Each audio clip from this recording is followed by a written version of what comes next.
thèse en 180 secondes, édition Liban. C'est un immense plaisir de vous accueillir aujourd'hui pour la 5e édition de ce concours.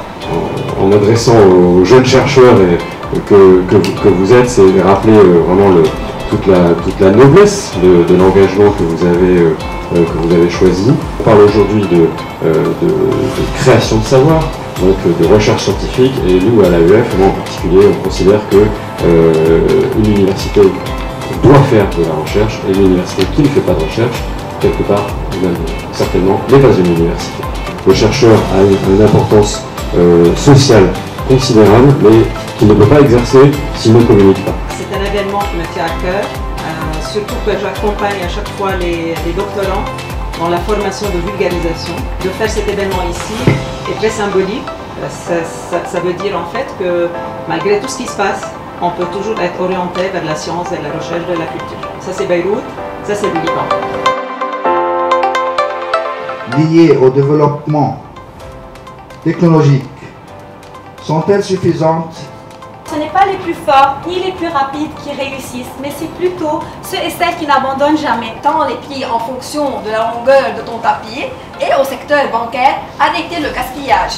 Cette expérience du décentrement du personnage, que nous avons tous vécu d'une manière ou d'une autre, ne traduit-elle pas l'impuissance de l'homme contemporain à comprendre le désordre universel? Savez-vous que c'est à la mode aujourd'hui d'utiliser les micro-algues dans l'épuration des eaux usées? C'est la réflexion sur l'aménagement urbain de Beyrouth ainsi que le rôle des acteurs territoriaux dans le processus de reconstruction et de... Il est vrai que nous ne pouvons pas guérir l'autisme pour le moment, mais plus on le diagnostique tôt, plus la prise en charge sera efficace.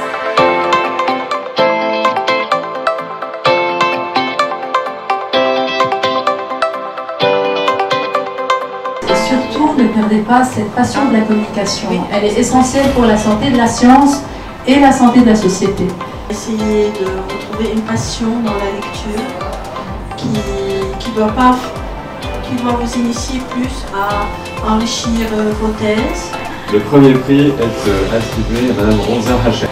En fait, j'ai participé au concours ma thèse en 180 secondes juste pour tirer profit de la formation, pour apprendre à vulgariser un discours scientifique et pour faire reconnaître au public l'intérêt d'une recherche. C'était une expérience vraiment très intéressante. Je remercie les formatrices qui nous ont accompagnés et je remercie également l'AEF pour cette opportunité et courage à tous les candidats pour la MT 180 internationale. Merci. L'importance de ce concours justement, c'est qu'il vise la vulgarisation de la recherche, la vulgarisation de la science, toutes disciplines confondues, dans l'objectif justement de retisser le lien entre la recherche d'un côté et la société de l'autre côté, parce qu'un des enjeux de ce siècle, tel qu'on l'avait vu après la crise de Covid, était justement cette perte de confiance entre d'un côté ce que la science déclare et ce que le citoyen croit, et d'où la nécessité justement donc de retisser ce lien via des concours tels que le concours de MT 180. Le deuxième point, c'est que en fait ce genre de concours permet aux doctorants justement de pouvoir vulgariser leur recherche, de pouvoir communiquer avec le grand public, et ce qui permettra par la suite de cristalliser une communauté capable en fait de transmettre ces idées-là pour que les autorités politiques puissent bénéficier de ces recherches-là, notamment les recherches qui se font au Liban, pour formuler des politiques publiques dans l'intérêt du public.